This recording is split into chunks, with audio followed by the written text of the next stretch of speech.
I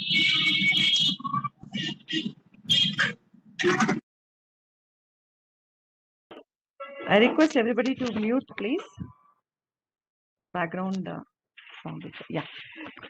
So good morning, everybody. I am Uma Isnaya, Regional Director, ASSOCHAM Southern Region. We welcome everybody for the ASSOCHAM Southern Region webinar on Nava Karnataka, ease of doing business in the state of Karnataka, investment opportunity to strengthen the economy. So I would like to welcome all the dignitaries, the speaker for the day. Thank you each and everybody for giving your valuable time. So to starting up, I would like to welcome Shri R.K. Mishra, who's a co-chairman, ASSOCHAM Karnataka Council and founder director, Center for Smart City. Mr. Mishra is an undergraduate from IIT Kanpur with a master degree from Tokyo University. He's an alumnus of Harvard Kennedy School of Government and Global Leadership Fellow of Aspen Institute, USA. He is non-resident scholar at Carnegie India, a global think tank at Carnegie. RK researches on issue of technology and public policy. He is also convener of annual Carnegie Global Tech Summit. He is a founder director for Center for Smart Cities and Think and Do organization, a repository of global best practices for planning, implementation, and management of smart city in collaboration with leading global organizations. RK advises central and state government on matters of sustainable urbanization and urban mobility. It's over to Mr. Mishra. Thank you, Uma. First of all, I'd like to welcome our esteemed panelists, starting with our Honorable Minister Sri Jagdish Shettar, Minister for Large and Medium Scale Industries, ACS Industry, Sri Gaurav Gupta, who's a dear friend as well. I think Mrs. Gunjan Krishna. We have Invest India, representative Ms. Chandrama Sinha, Vice President. I think I'm getting the name right. We have Mr. Soumitra Bhattacharya, President Bosch Group in India, Mrs. Salil Gupte, President Boeing India, and Mr. Mahesh Kapri, Managing Director, GE Bell and GM, GE Healthcare. And I think I missed Dr. Shiv Shankar, another dear friend, CEO KIDB. The purpose and I think agenda of this today's discussion is very topical. Ease of doing business in the state of Karnataka. We have just unveiled the new industrial policy, which focuses on industrial infrastructure, investor-friendly, equitable opportunity for the people. The PPP model, which we are trying to imbibe. Collaboration between large and small and medium-scale industries. That's one of the areas. I think, and most important about this ease of doing business, we have the single window clearances, which I think Mr. Bhattacharya will explain and elaborate his experiences, what he has had over the years. In fact, Bosch is one of the longest presence MNC in Karnataka in Bangalore. I really look forward to the moderation by our able colleague from ENY, Mr. Akhilesh. Unfortunately, Mr. Naidu could not be here with us today, so I'm doing the honor. Looking forward to a very, engaged.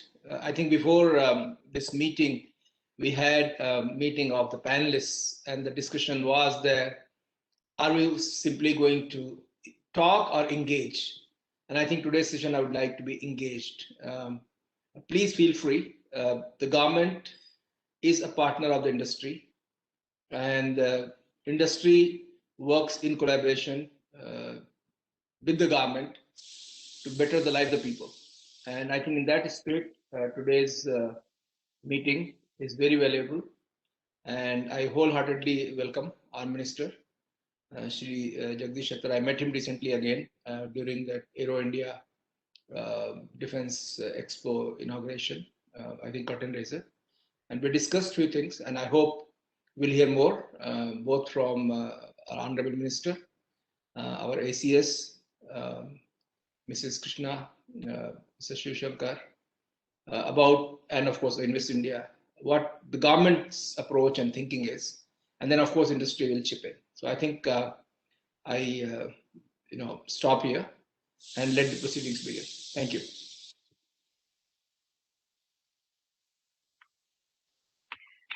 Thank you, sir. Thank you very much. Now I would like to welcome the Honorable Industry Minister, Shri Jagdish Chatterjee, requested to address the audience, please.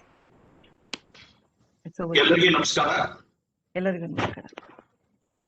Mr. Gaurav Gupta, Additional Chief Secretary, Commerce and Industry, Srimati Gunjan Krishnan, Commissioner, Commerce and Industry, Dr. Shivshankar, CEO, EODB,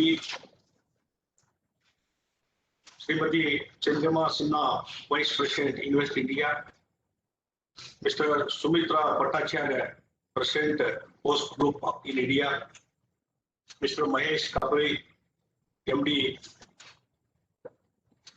Mr. R.K. Mishra, Founder Director, Center for Smart Cities, Mr. Adil Jayadi, Partner and Leader Economic Development and Infrastructure, and all the dignitaries present at the webinar, industrialists, industry associate presidents, ladies and gentlemen. India has emerged as one of the most attractive destinations for investments and doing business. India has jumped 79 positions from 142 in 2014 to 63 position in the World Bank Ease of Doing Business ranking 2020. Karnataka is the home to India's Silicon Valley. It is a leader in the sectors such as information technology enabled services, machine tools, aerospace, biotechnology, and engineering design. I'm happy to share that Karnataka State is a leader in the ease of doing business. It's a business-friendly environment, transparent process, and simplified government rules and regulations have made it easier, not just for large companies, but also for MSMEs and startups. Government of Karnataka comes out with the industrial policies at regular intervals of 5 years to ensure a well-balanced, sustainable, and inclusive industrial development.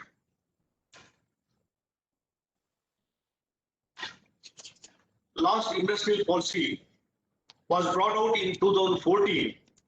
Since then, many changes have happened and new opportunities have emerged, particularly in manufacturing and manufacturer-related service industries, including smart manufacturing, customization, collaborative production, etc.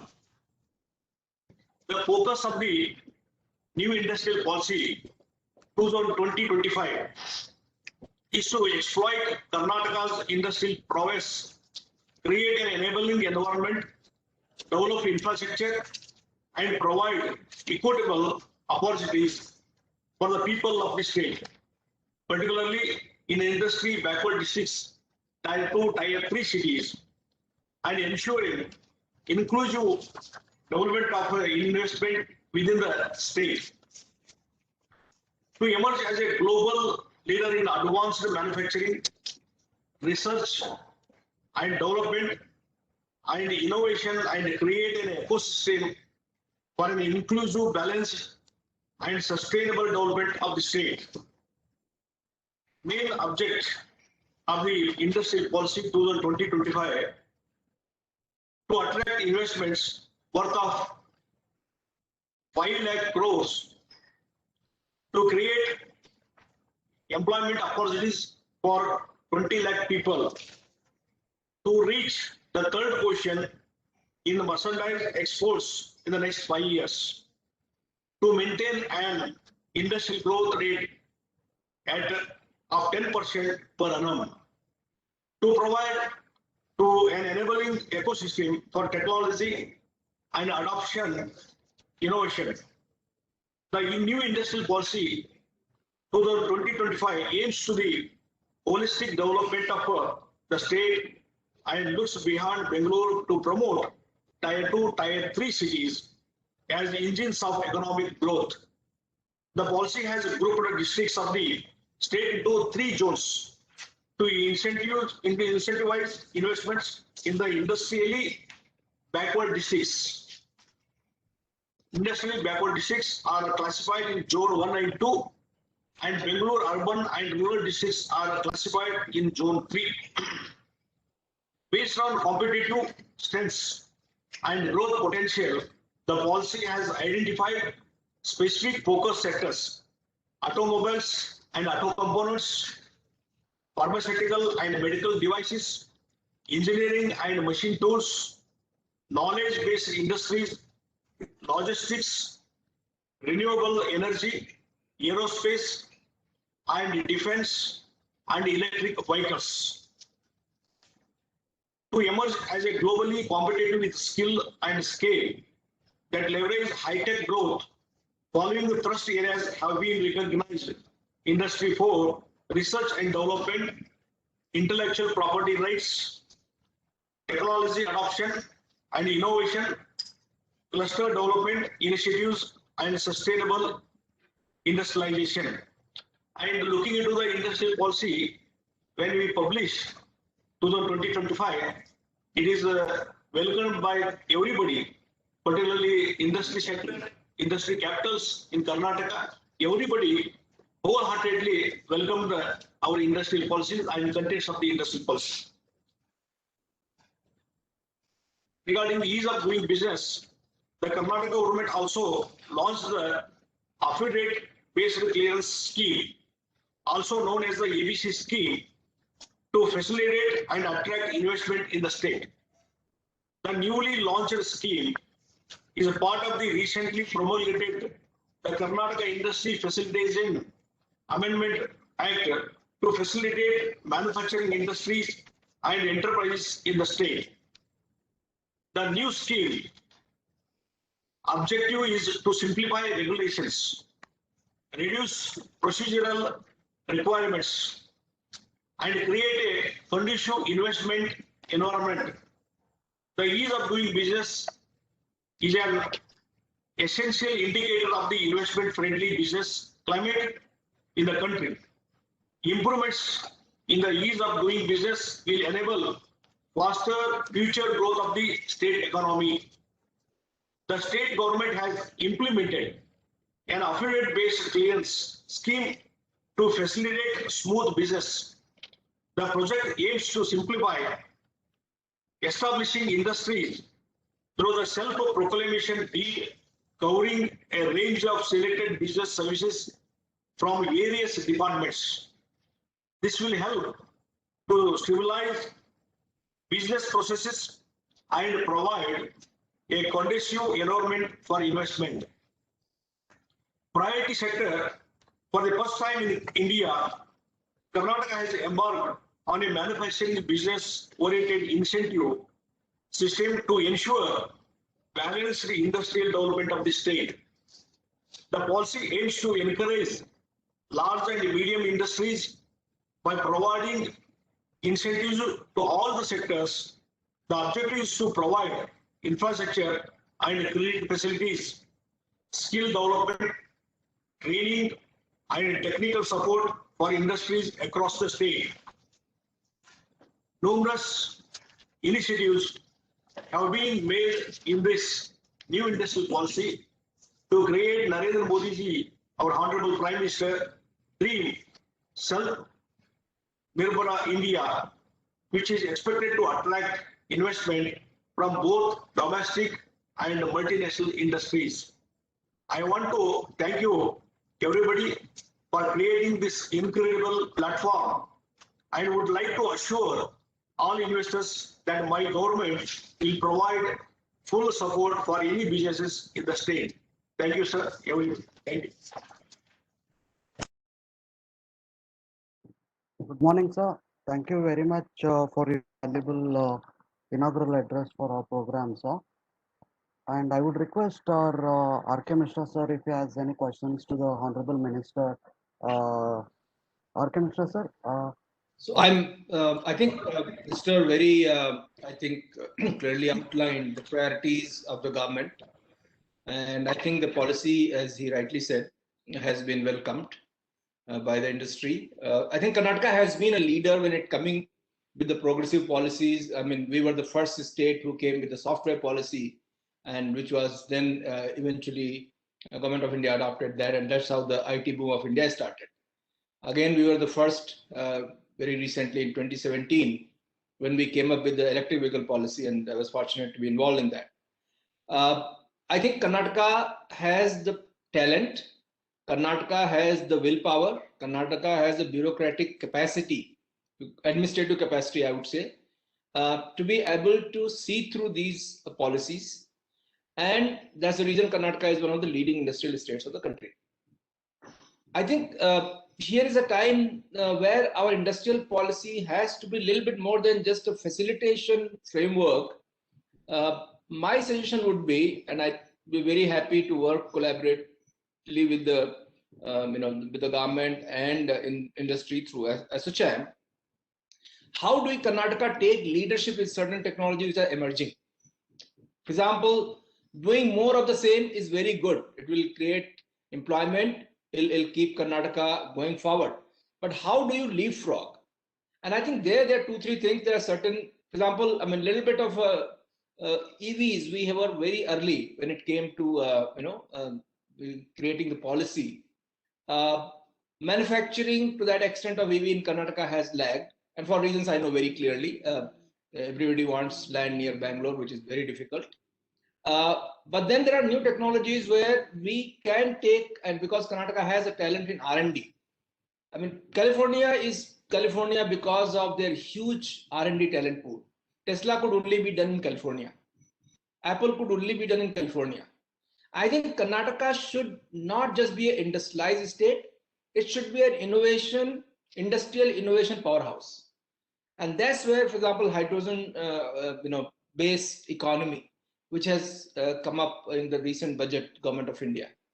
Karnataka is surplus state when it comes to renewable energy, and which is the fuel for the hydrogen fuel, because we actually convert renewable energy, and we did mention this to Mr. Gaurav Gupta as well.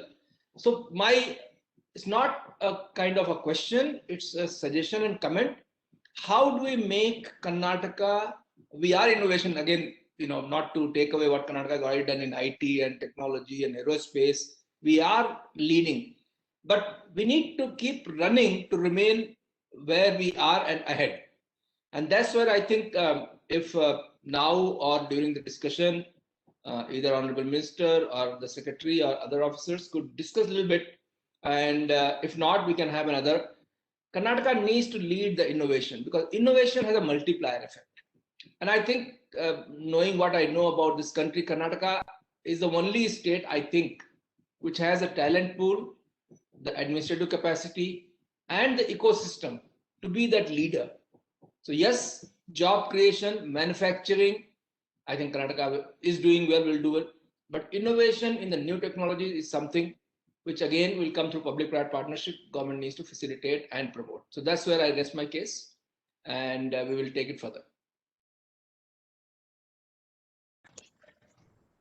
Thank you, Mr. R.K. Mishra. And here, what you suggested, definitely already we adopted. And as you illustrated, that in the entire nation, we are the first state to have all the policies. Yes. All the policies. We are the first leader. We are the leader in implementing the policies and formulating the policies in all aspects. Regarding R&D is concerned, industrial policy is concerned, we are the first in the entire state. And regarding policy regarding electric vehicles is concerned, we are the first in the nation. And we are formulating another industrial electric policy to add to earlier policy is concerned. We are trying to that also adopting the same electric policy. And regarding engineering R&D policy, it is already in existence in Karnataka. Engineering R&D it is there. And regarding so far as regarding R&D, 40% of the R&D are in the Karnataka, and 35% of the GIC that is also in Karnataka. So we are in all respects, all fields, as you suggested, and regarding manufacturing and the employment opportunity is concerned, we are leading. But apart from that, regarding R&D and other innovations is concerned, we are taking all the efforts, and what you suggested definitely will lot of it. Thank you, sir. Thank you. So, thank you very much, sir. Suvin. Sir, now we would like to invite the Honorable Additional Chief Secretary, Department of Commerce and Industry, Sri Gaurav Gupta, sir, to address the audience on the new industrial policies and that opportunities that are announced in the industrial policy. Sir, over to you, sir.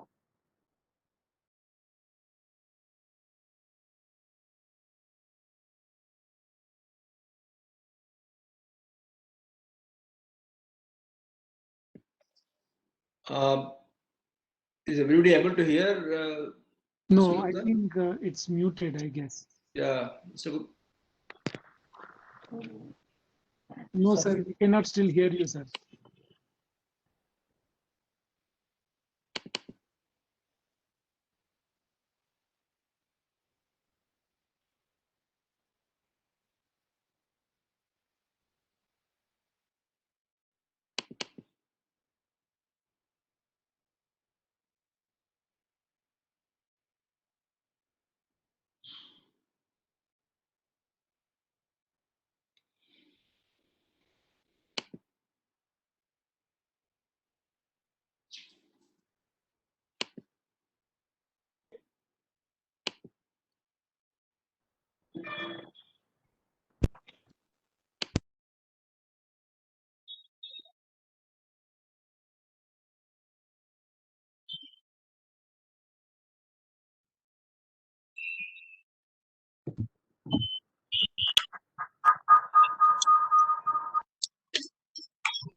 Sir, I see there is a technical issue with Gaurav Gupta sir's office.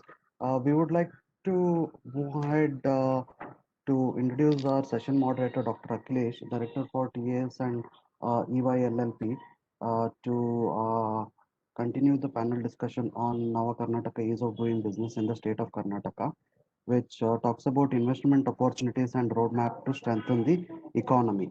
Welcome to the program, sir. Dr. Akhilesh, sir. Good morning, everyone. I hope, Suvin, I hope I am audible. Yeah, you're audible. Okay, good morning, everyone, and it is my privilege to be part of this conversations on Karnataka with Karnataka, Nava Karnataka, which contributes a large amount of means a large portion of GDP and FDI, as well as all the innovations that have been talked about in the session till now. In the panel today, we have Srimati Gunjan Krishna, IAS Commissioner of Industry, Industrial Development and Director, Department of Industries and Commerce, Government of Karnataka. We have Dr. N. Shiva Shankara, IAS CEO, Karnataka Industrial Area Development Board, KIADB. Then Ms. Chandrama Sinha, Vice President, Invest India. Mr. Soumitra Bhattacharya, President, Bosch Group. Mr. Salil Gupte, President, Boeing India, Vice President, and Mr. Mahesh Kapri, Managing Director, GE Bell, and GM Healthcare. Can you hear me now? Mr. Akhilesh, I think Mr. Gupta is back. If it's okay, we could have his address and then we can resume. Yes, please. Yes, please. Thank you. Thank you so much. I'm sorry for the technical glitch.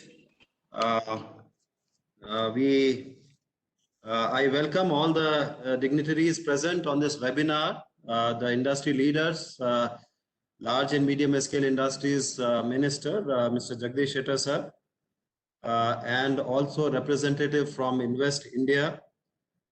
We also, the industry leaders, Mr. Soumitra Bhattacharya, Mr. R.K. Mishra, Mr. Kapri, Chandrima Sinha, the Vice President of Invest India, senior officers from Government of India and Government of Karnataka. So it's indeed a great privilege to be talking to all of you, and I must thank first of all ASSOCHAM for making it possible, and Mr. B.V. Naidu in particular. He has been with us on various fora in various committees, and I'm sure that his presence and his also leadership in ASSOCHAM would help us a great deal to take this forward. Karnataka is, as Mr. Mishra just now mentioned, is one of the leader in terms of innovation-led economy.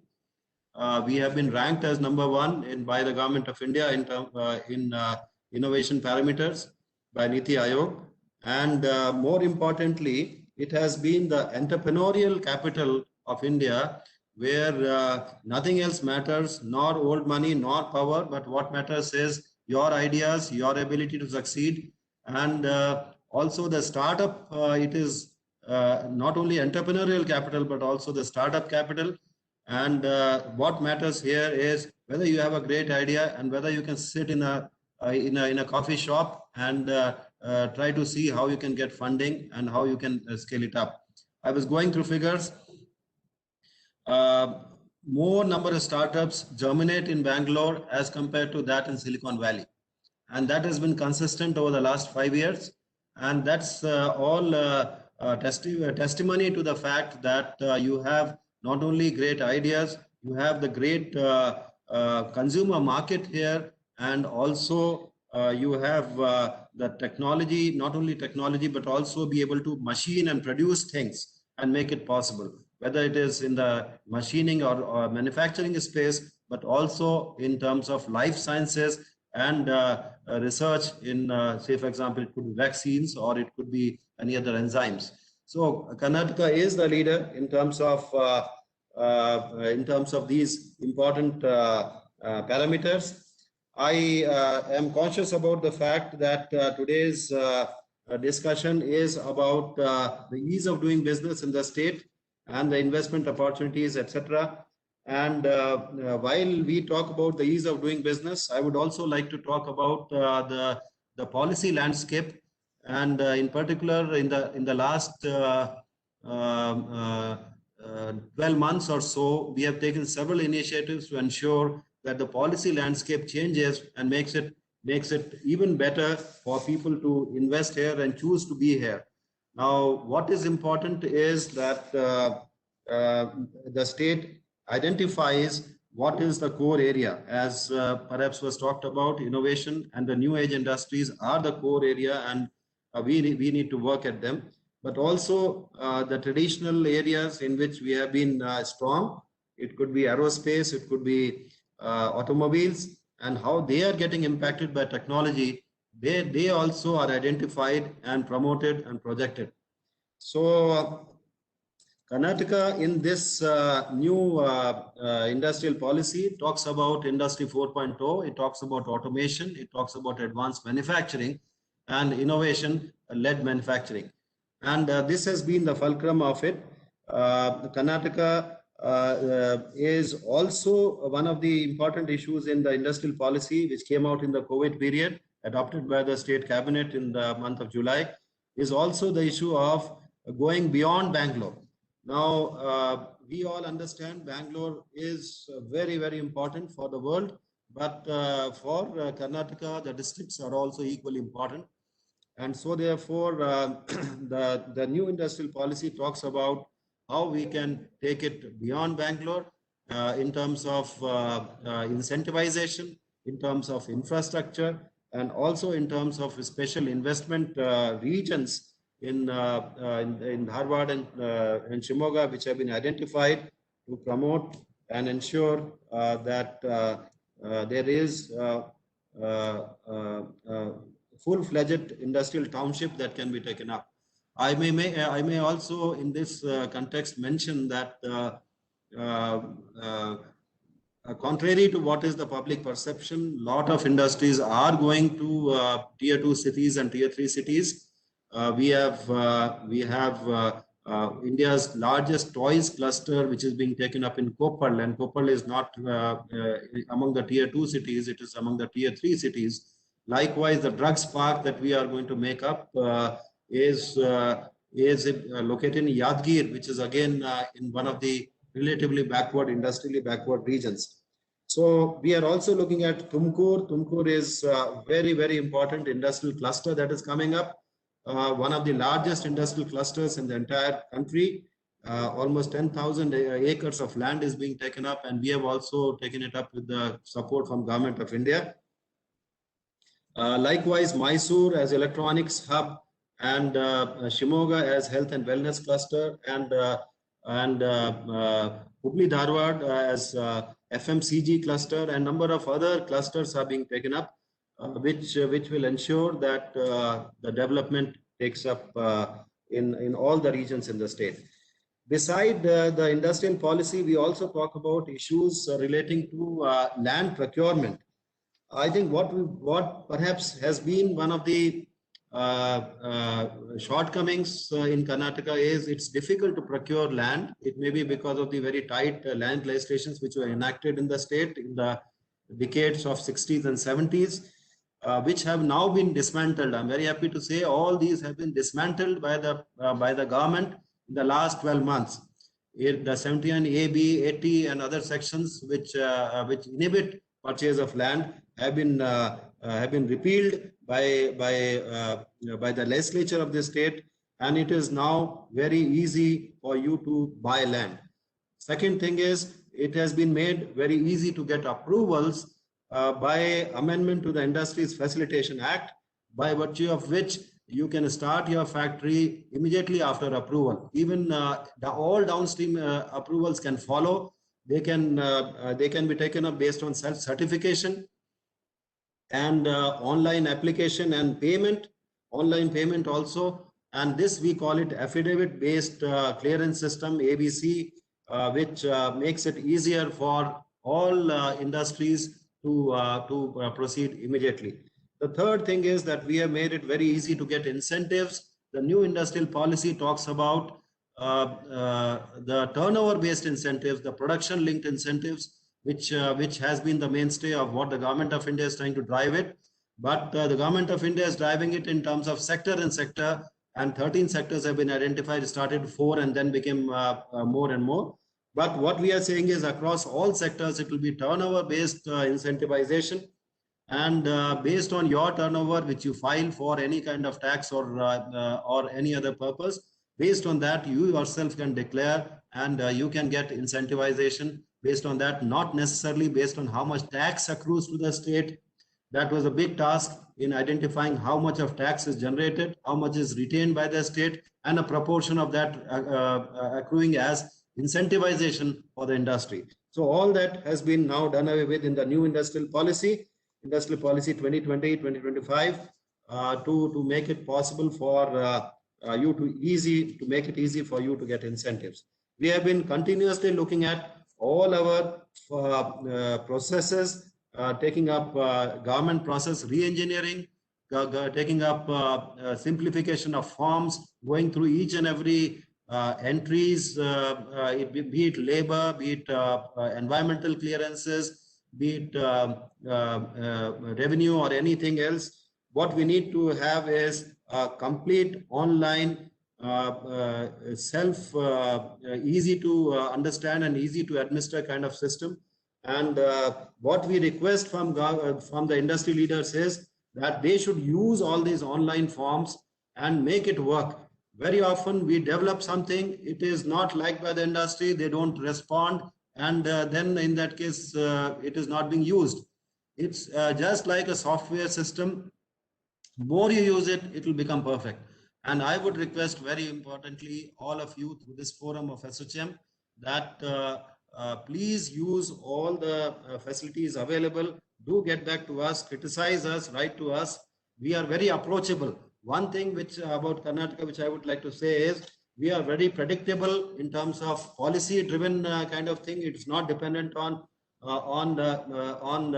year on year. We do not change ourselves radically so much, except that we respond to the new requirements in the technological sphere. But we do not change based on political transitions in government, etc. And we are very predictable and we are very approachable. So therefore, we feel all of you are our extended family and we work with you. And I would request is that kindly use all of this. We have also initiated something called commercial courts, which have been initiated now, recently inaugurated also. So all your commercial disputes will now get into commercial courts and not into any other kind of courts.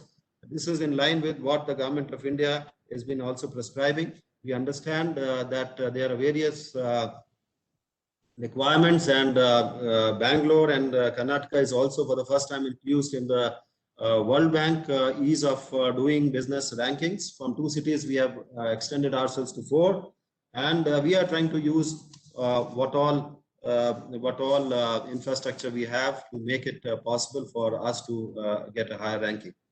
There's also a great deal of work being taken up in terms of connectivity infrastructure around Bangalore. We understand within Bangalore also there has been a lot of emphasis. I happen to be the administrator right now in BBMP, and we understand the kind of constraints that are being felt in terms of road, in terms of water, in terms of other infrastructure. We would like to assure you that our objective is to make it easy for you to do business and easy for you to live in the city of Bangalore. Around Bangalore also, we have been trying to see how logistics are taken care of. There is a lot of work which is required in terms of moving things around, logistics also, the road, rail, ICD and other infrastructure. Happy to mention that the road bypassing the city of Bangalore from Babaspet to Hoskote is being taken up very actively by the National Highway Authority of India as a 4-lane highway. Also very happy to mention that the Chennai Express Highway on a expressway on an absolutely new alignment, the work has been awarded, about to commence. So that will also ensure very ready port connectivity from Bangalore to the ports on the east side. So several of these initiatives are being driven in consultation with all of you. I would like to thank individually each one of you. You have led us to a better understanding. You have been working with us. Even during the very acute COVID days also, we have been working with you to see that your industries remain open. We have been working with you to see that how we can respond and reorient and repurpose industry to meet the requirements of the times. So we became the PPE capital, we became the ventilator capital, we became the mask capital, etc. of India immediately because of the support we got from the industry. So we look forward to working with you together. It's our state, and I'm sure that all of you put together, you have a very important role to play, and look forward to more such interactions. Thank you, ASSOCHAM, for making this possible. Thank you. Sir, thank you very much for your valuable insights and thoughts to share in this program, sir. I would request R.K. Mishra, sir, if he has any thoughts or any questions to Honorable ACS, sir. R.K. Mishra, sir. I think what Mr. Gupta has outlined is actually what I also mentioned, Minister also mentioned, and that's known. Karnataka is very progressive, very approachable, is almost the first in every initiative which is taken across the country. The government, the people, and the industry, I think they are aligned. But again, as I said, to remain ahead, you need to run faster than what you have been doing so far, and that's the nature of today's economy and business. I have one suggestion. Actually, I think Mr. Gaurav Gupta also mentioned. A lot of times, industry is either unaware or unwilling or just not using the facilities and the processes and the ease of doing business measures the government has taken. So I have a suggestion, and I would, I think, on behalf of ASSOCHAM, would also like to help in this process. How about instituting a survey of the industries? We can work on a nice questionnaire, and we see to it that participation is there from the industry. And it should be widely, published survey. We can take a knowledge partner, somebody like EY or somebody else, to help us with that. Let's do a survey and figure it out, because we saying we are doing very well, industry is saying we are doing very well. I mean, let it come together and then we publish it and take top 5 issues which industry is feeling need to be really addressed. And I'm sure government is willing to. And if the government knows and there is a focus, because 500 issues may be difficult, but if there are through only survey, you can figure out which are the top 5 issues. And let's look at that. And I think that will also go a long way in again showing that we are very proactive. We look into the issues and we take action. So I think if it is okay, we would initiate this process in consultation with the government and the industry. Set up a survey in next 2-3 months, come up with that. What are those 5 issues? And work on it. Because there's a willingness, there is a desire, and there is a, government has a capacity to act on it. So I think, and of course, there might be something which we expect industry to do it. So I think that was my comment. I don't have any specifics on what we mentioned because it's very self-explanatory.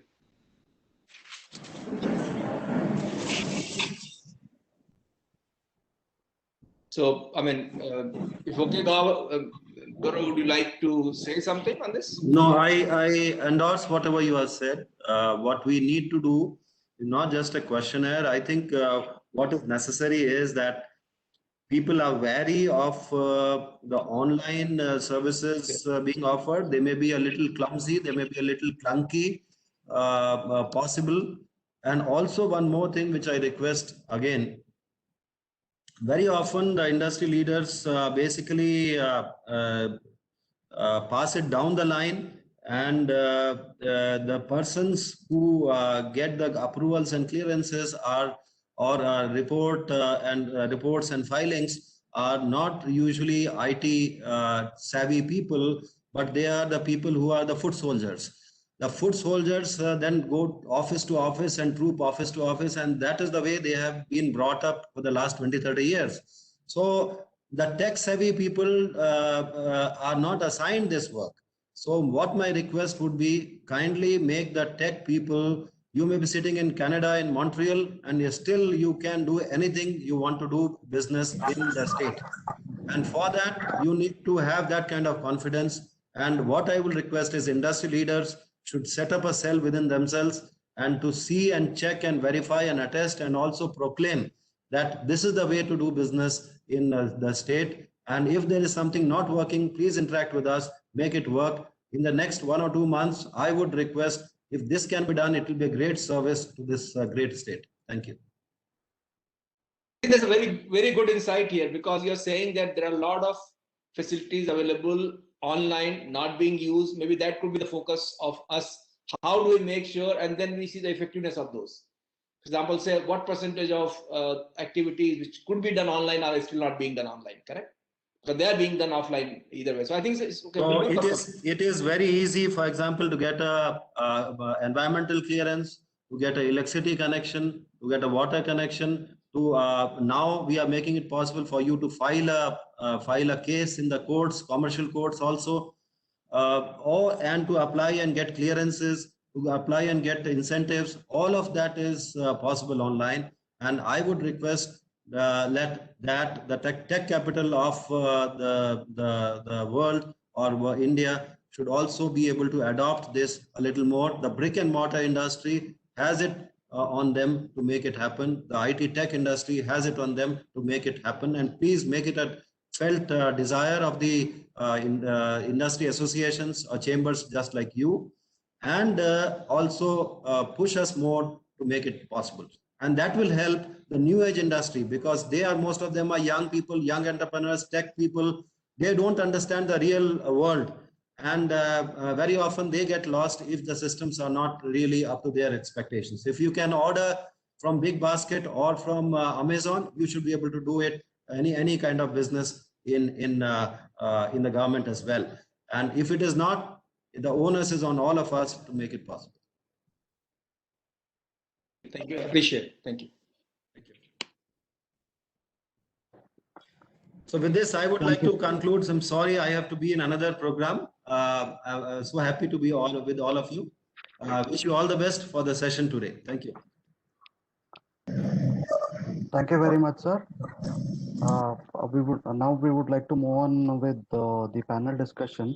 I'd like to introduce Dr. Akhilesh from EY LLP to take over the session. So Dr. Akhilesh, sir. Sure. Thank you, Sovin, once again. A while ago, I introduced all the panelists, and now I request Srimati Gunjan Krishna ma'am, IAS and Commissioner of Industries. She has been instrumental in supporting the industry during the COVID time, and now after COVID, also post COVID, we can say, because the vaccination is in. I'll request her to share more details about the affidavit-based clearance and also the effort that government is taking in reducing the regulatory compliance burden, and what are the further initiatives on these two topics. So I request Gunjan ma'am to please share your thoughts. Namaskara. It's a pleasure to be here at the ASSOCHAM Southern Regions webinar on ease of doing business. I'm not going to repeat what has already been told by the Honorable Minister and by the Additional Chief Secretary. What I would talk about essentially are the principles of the ease of doing business and what we have been doing and where we need to go. In fact, Karnataka, if you look at it, as rightly mentioned by the earlier speaker, we had been a leader and pioneers when it comes to e-governance. But that happened sometimes in early 2000s and late 1990s. And now whatever had been our accolades at that time has become a disadvantage at this point of time, because we were the early starters. We have these established systems. Many of the technologies have now become old. So now it's the time that we have to come out with a new narrative, and that is what we are working at. So that's a point number one I want to make. For this, there are certain initiatives that we have taken, and one of the initiatives has been the affidavit-based clearance, where the idea is to ensure that industries really need not wait for a number of clearances to ground their projects. Because many times what happened is we do very sequentially. You know, there are many things that can happen parallelly. So here the idea is to ensure that if you take this affidavit-based clearance, you apply. There are a number of 13 services. For that, you need not wait. You can start the building construction. You can go on and start, the other approvals. You don't have to wait for them. You start it, and within the 3 years' time, or the time you become operational, whichever is earlier, you should have these approvals in place. So this gives you the time to ensure that any new investment that is coming to Karnataka can be grounded as soon as possible. The idea is to give a fillip to the industry.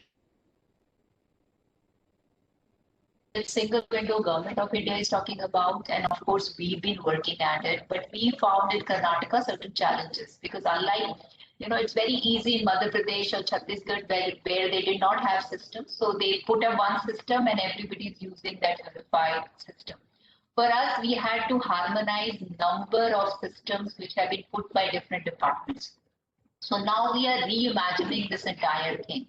And while we are reimagining, what we're trying to do is that instead of, outside, be inside out. So the approach earlier had been that whatever departments had to give. So the services are listed in terms of the department. So KIDB give A, B, C approval. So that has been listed. So you need to know KIDB gives for this area, I need to go to KIDB for constructing my plant.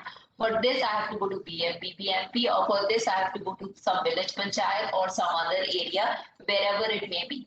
So instead of working like that, what we are looking at it, how we can bring an outside-in approach. And what that means, it means that just like your Apple phone is so intuitive, just like all the websites that we look at, Google or Amazon's, very easy to do transaction, we need to move to that side. So we want to make our portals as intuitive as possible, and that will be based from the perspective of the users. So users, what they want. From that perspective, we're going to design it. So they really need not know whether, if they have to take electricity, whether they need to go to BESCOM or GESCOM or HESCOM. If your electricity you require based on your geographical inputs, we will be able to, throw up the entire thing and you'll be able to. So this is what we are working at. We are working at creating new system, which will within a 6 months time, we should be able to present the first version before all of you. And I would also request here the industry leaders who are present. We are working with many of them. Say, for example, with Bosch, we are trying to work out a manufacturing 4.0 and creating a platform for the MSME so that MSME can be early adopters of manufacturing 4.0. Similarly, with GE, who's here, and with the Boeing, we are working with all of you to understand you. So I would require, we will be doing a series of stakeholders workshops. So I look forward to your inputs in building this reimagining part of. Now coming to the compliance part, which you have mentioned. See, one part is when we look at it is ease of doing business, how we provide services. But the second is we need to look at our laws, because many of these laws were formulated long time back. How we can ensure that changes happen within the laws itself. So Government of India has taken up a big step. Recently, all labor codes have been put together in codes. We are similarly re-looking at each and every department's Government of India's laws. Government of India is looking at it, and the state government formulated laws, we are looking at them. We are also looking at our processes. So any returns that you need to file, what are the guidelines what are the inspections, all of them we are looking at from the perspective whether they are really required. If they are really required, is the process right? Is the process convoluted, or is it something that should meet the present times? So we are re-looking at that also. I would also urge ASSOCHAM to work with us on this. There was a team lease report that had come out, and in the team lease report, they had found out, that the burden on a normal person in India is pretty high. We have actually done an analysis and found out there are around 700 something which are there related to the state. And we are looking at easing each one of them. In fact, our Secretary is very, very interested in easing this compliance burden, and we are having regular meetings. And we don't have meetings, we have department-wise, very focused meetings where department is called, and we look at their ease of doing business, all the parameters, along with the easing burdens. So this is how we are planning, and I would look forward to your views and your inputs in designing a much better, and we are trying to benchmark with the best in the world, not just in India. Yeah, so I'll stop here. If any questions, I can come. Thank you, ma'am. We'll have questions around in the second phase. Now I request Dr. N. Shivashankara, IAS CEO, Karnataka Industrial Area Development Board. He has been instrumental in carrying out land reforms so as to make available the land for industrial purpose. In recent times, a lot of effort has gone into this activity. And I request him to share his views on the role of plug and play infrastructure for industrial purposes and improving ease of doing business along the land allotment process. Yeah, Namaskara. Thanks for giving this opportunity. Honorable Minister Jagdish Shettarji, Honorable respected ACS, CNI, Dr. Guptaji, and our senior colleague and board member in the EODB, Kunjan ma'am. Also, Mr. R.K. Mishraji, co-chair ASSOCHAM. Also, this webinar is joined by various dignitaries from across the country, and also Government of India officials, the Vice President, Invest India, Director, DPIIT, and also the industry leaders from Boeing, GE, and Bosch, and all other dignitaries. As it was pointed out, we are working under a special statute. I'm heading the board, Karnataka Industrial Development Board. The mandate of the board is to provide the industrial land for setting up the industries. See, this is a special statute enacted in 1966. The aim or objective of the board is to acquire, develop, and allot the land. So this is my major motive. So we have been doing that so far. Of course, there has not been much demand for the plug and play facilities till recent time. And of course, there's a lot of fillip given to plug and play facilities in China, Thailand, and elsewhere across the world. So now slowly we are picking up. There was a statement by Honorable Prime Minister of India also that to ease the business and to start the business early, we need to really take up the plug and play facilities across the state so that entrepreneurs can come easily and start the business early. So in the similar line, as already pointed out by my ACS and Gunjan ma'am, we have taken a lot of initiatives to ease the business activity in the state. So similarly, in the same path to reduce the time to start the business and also to reduce the cost to start the business and also to improve the turnaround time to start the production. So we need to really take up the plug and play activities. We need to start. So in that line, actually, Government of Karnataka has already taken an initiative. Of course, there has been a direction or initiative by Invest India, by DPIIT, that we need to create this facility to have a rating.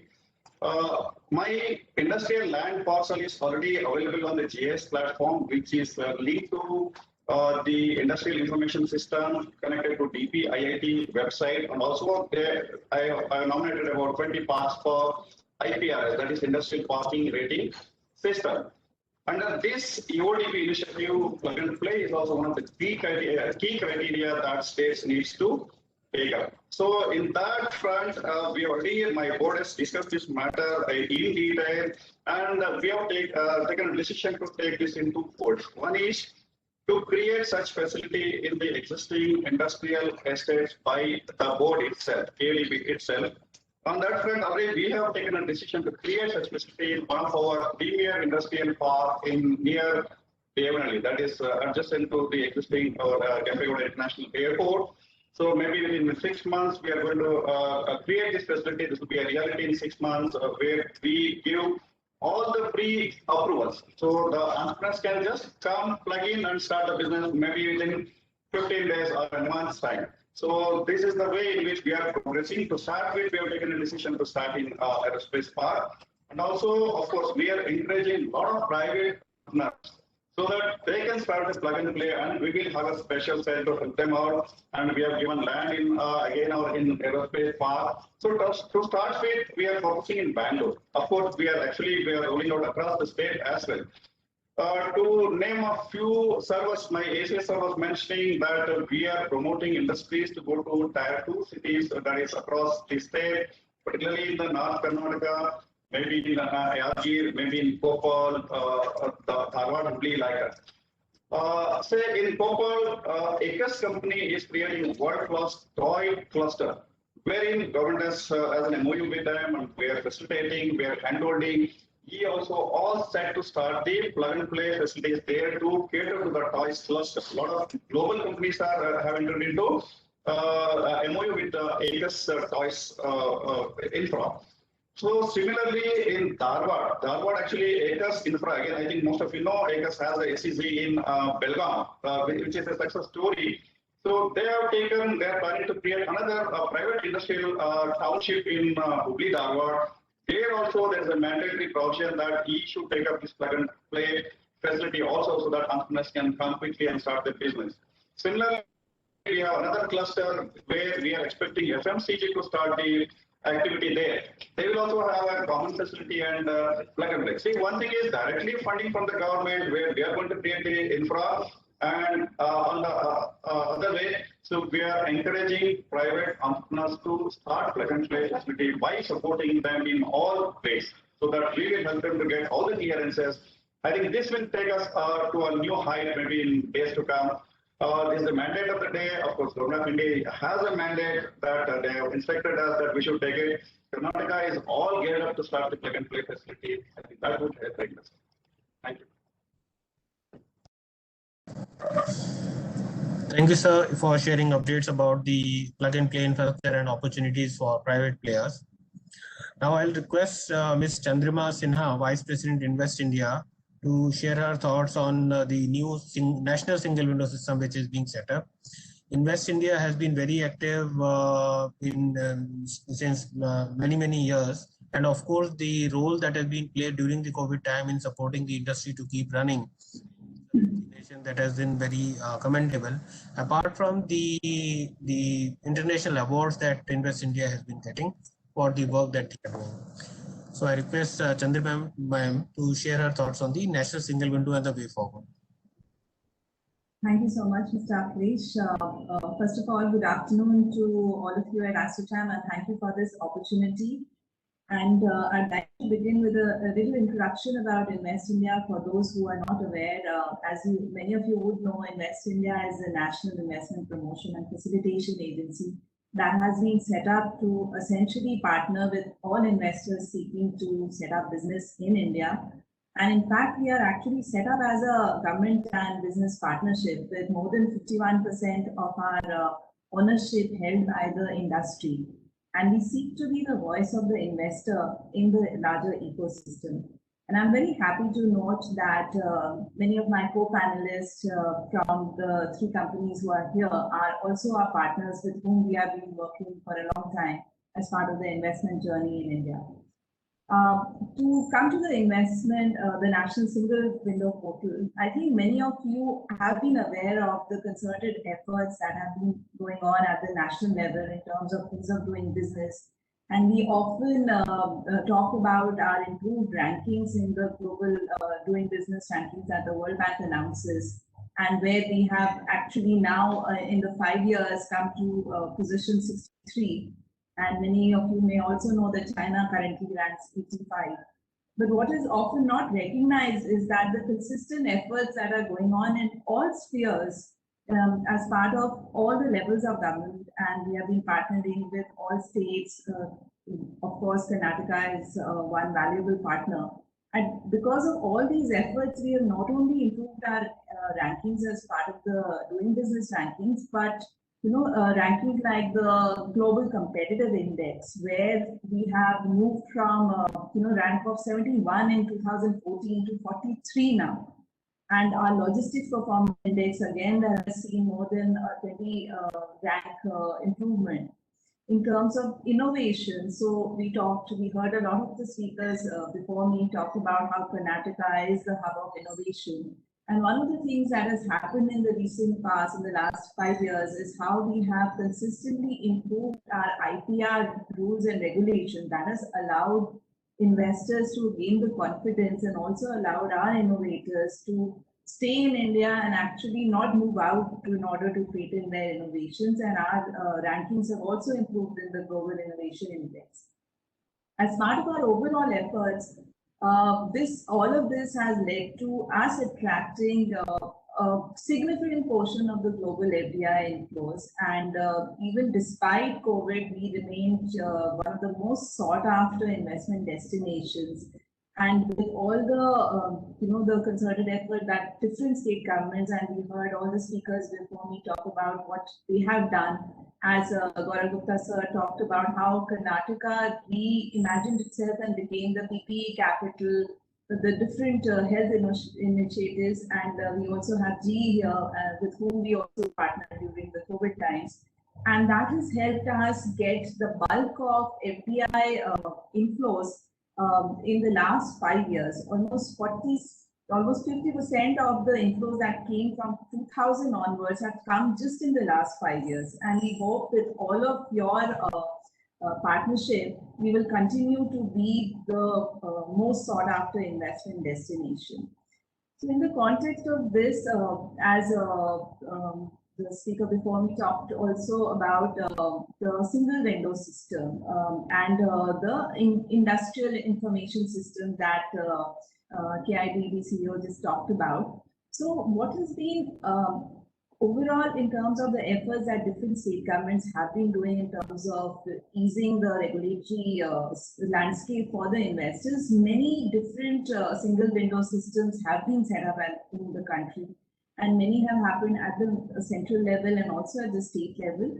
And there was a need felt that while this has definitely helped ease the time that investors spend in setting up business, what it still has resulted in multiple touch points.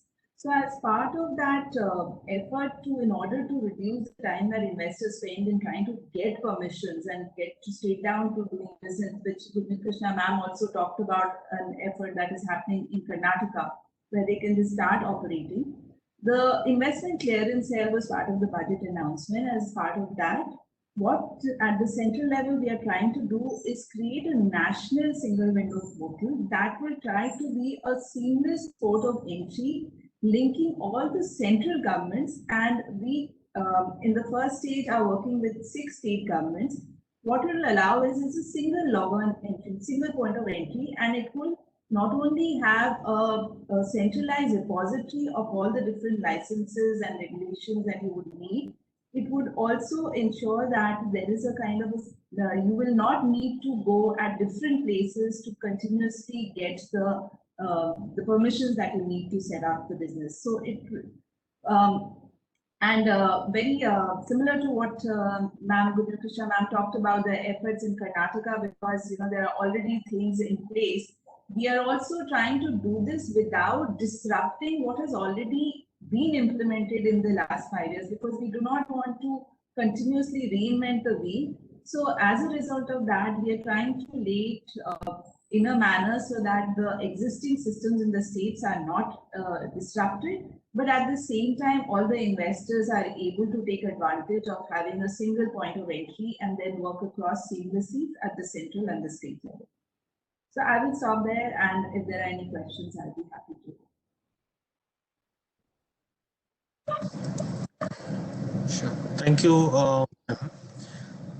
I'll move on to for the updates on the national single window. I hope it will be operational soon and will benefit not only the foreign investor but also the domestic investors. I'll move on to the next panelist, Mrs. Soumitra Bhattacharya, President Bosch Group in India and MD Bosch Limited. The growth of Indian and request his views on the growth of the Indian automobile industry, the analysis of roles of the government policy and other enabling factors that basically creates the ecosystem for investment in the automobile industry.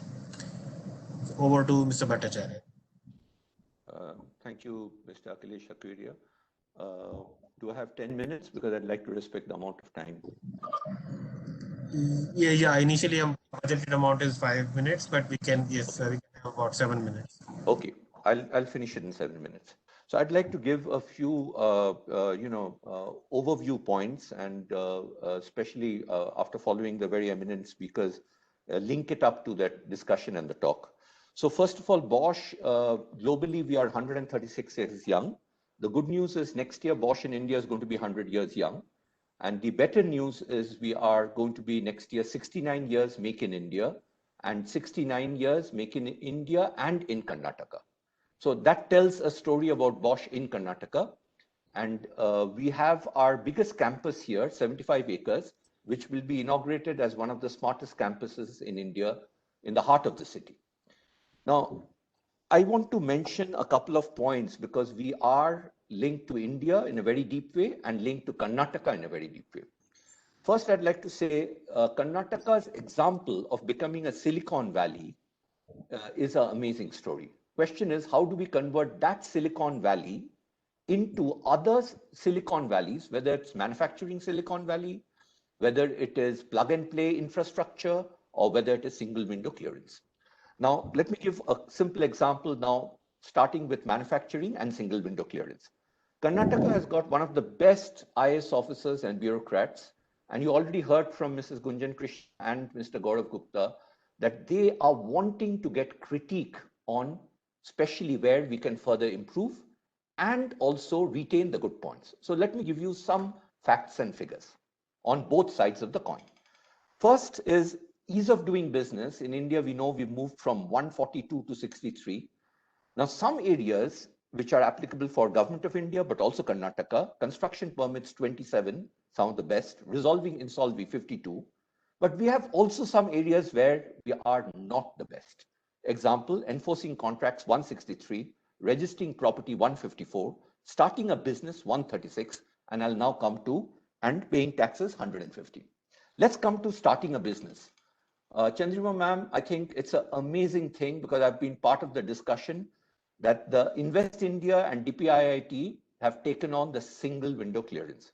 In my view, ma'am, this will be the single biggest turner for India when the beta programs become SOP.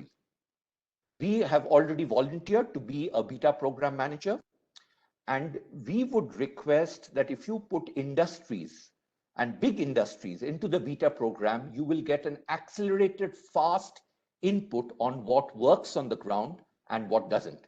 The same I would request Mr. Gunjan Krishna, that we have been doing a lot of Jugalbandis. We and other big companies can be beta program managers for your affidavit-based system. Now, what would be my concrete request? And a Jugalbandi where the industry is equally responsible, not just the government. This beta program, if we can really make it online data, when I say online, it doesn't have to be online. It can be a monthly updated data, it can be a weekly updated data, or it can be a daily updated data. How much time did we take before, and how much time does it take now to get all the clearances done? Once the public and the industry gets this online data in a transparent way, we will know how we can improve. For me, everything is an improvement. If we are on 2 out of 10, 2 to 5, when do we reach? If we are at 5 out of 10, how do we go from 5 to 7? And if we are at 7 out of 10, how do we go from 7 to 8? To me, it doesn't matter whether we are at 2, 5, or 7. It matters if we bring the holistic data-driven decision. Currently, ma'am, this is missing, data-driven decision. And it has to be online, and the portal should be available from the government and from the industry to the public at large. And in India, we have seen, we have done major successes. One example is a seamless passport experience. Ma'am, since most of us are not below 30, we know what the earlier passport experience was and what it is today. It has become one of the benchmarks in the world of what was earlier a totally intransparent system to a totally transparent, seamless SOP, where once you enter the passport office, you're out within the day and you're sure when you'll get your passport. So I would say we would like to do a Jugalbandi on affidavit-based system where I would make a request where 80% of the vital fews should be taken to ensure that we know what is the starting date, what is the ending date, and if the ending date is not happening within a defined time frame, then can it be given as a trusted, and again, companies can be made into platinum, gold, silver, based on how they have performed on a database. And can it be then given based on trust and the data and the onus on the company that if the company is giving wrong information, they will be penalized. So I would end by saying that automotive industry, where I belong, is undergoing one of the biggest fundamental changes ever. The automotive industry will undergo changes both in workforce, where we'll need skilled, where I would say all India basis, which I've also represented to the Prime Minister, if we do not start compulsorily the vocational training, we will not have skilled manpower. We'll have it only after 10 years, but it's better to start now.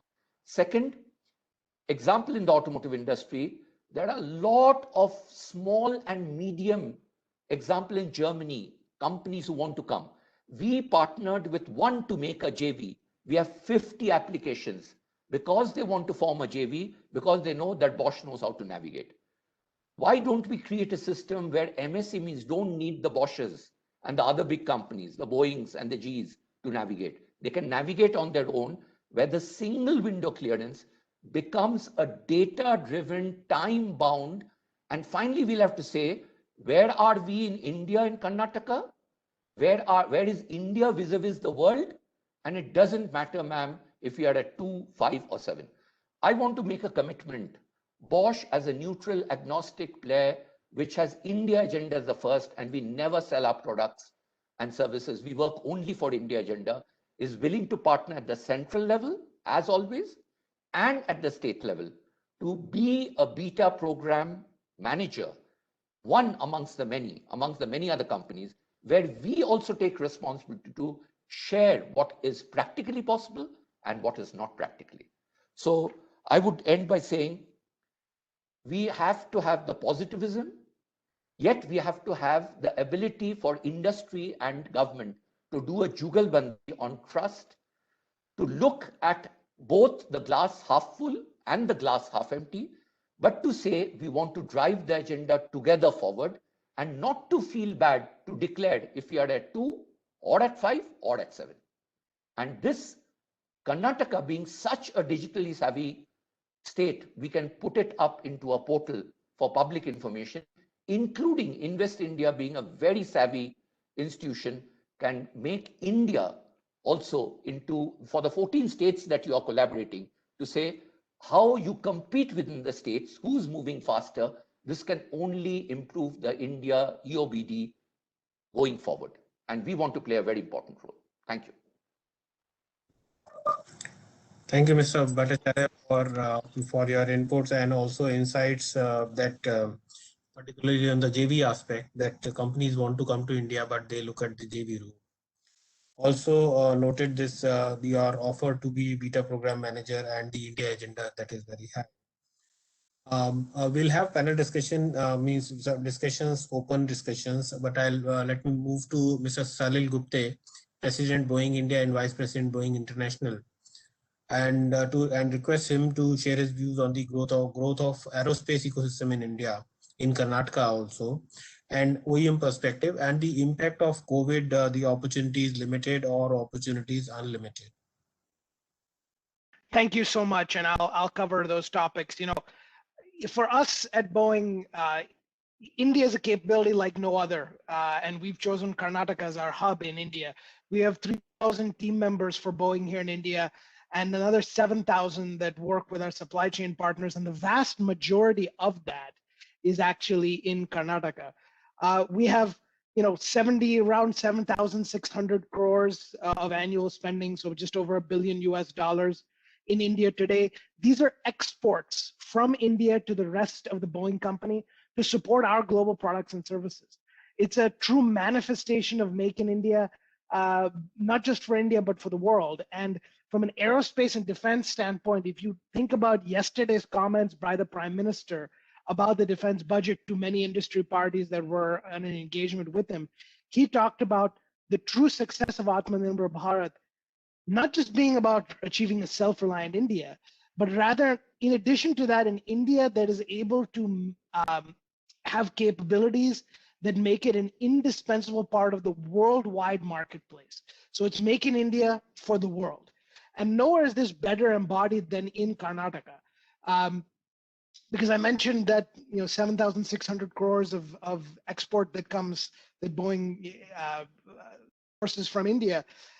That's with 250 suppliers and 60 different MSMEs, most of which are actually in Karnataka. And that's driven by a few themes that I want to talk about. Themes that we have seen as a benefit and themes where we believe there's continued progress possible. Responsiveness, flexibility, courage, and innovation. And the innovation that I'm going to talk about is a little bit different than the innovation that you're probably thinking of. So just hang on for that one for a moment. First, on responsiveness, we're building a 43-acre campus. It's a $250 million investment.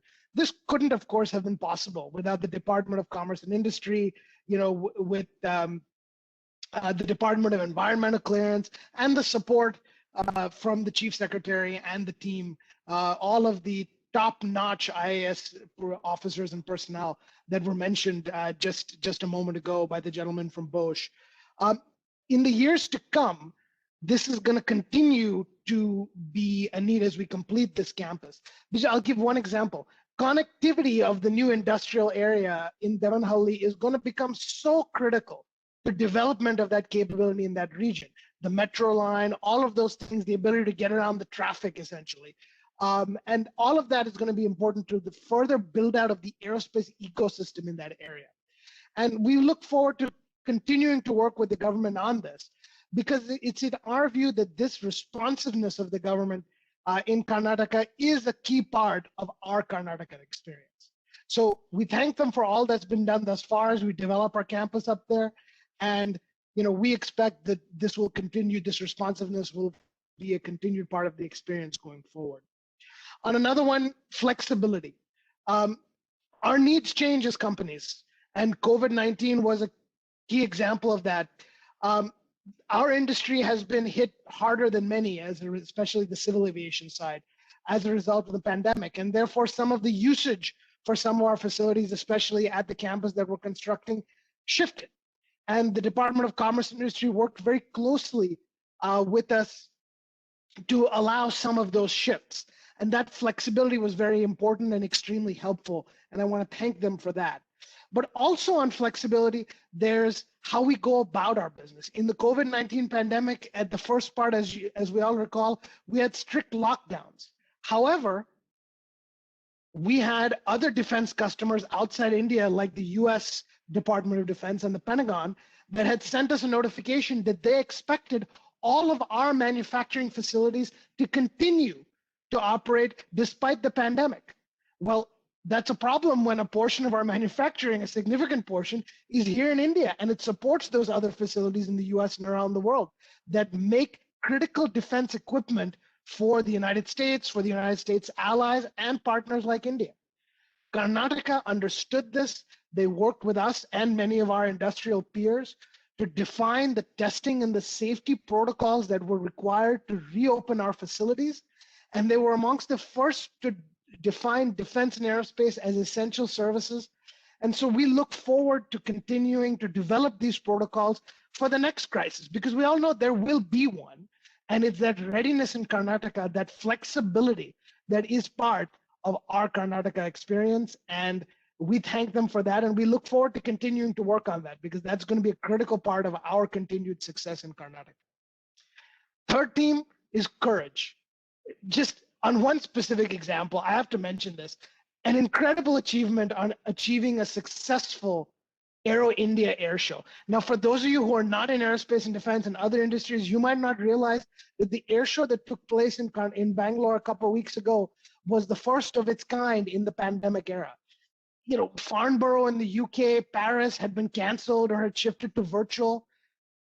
Karnataka worked closely with the center and with industry to make Aero India happen in person with thousands of attendees, hundreds of companies, dozens of foreign dignitaries.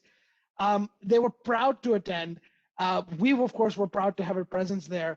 And look, I don't have an improvement opportunity on that per se, but I just want to note that it's this courage that's a part of our Karnataka experience. And then finally, the fourth theme and last, on innovation. And it's a different kind of innovation than what you're thinking about.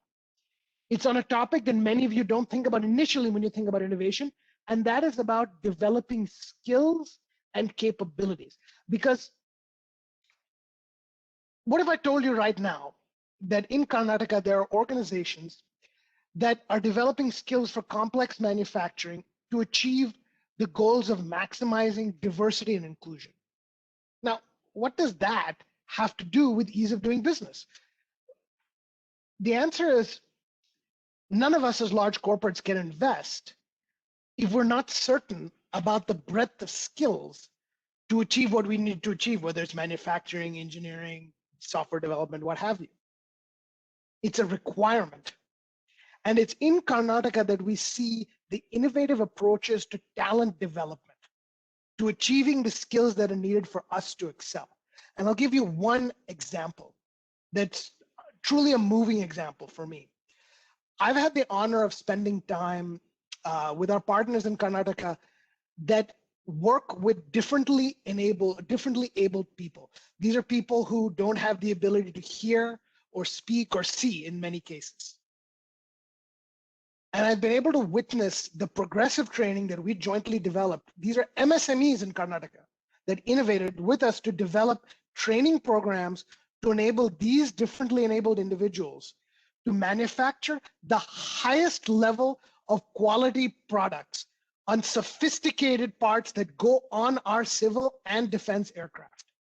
It's in Karnataka that these MSMEs realized is that these people could not just meet the manufacturing standards for aircraft, but create the best products in the world.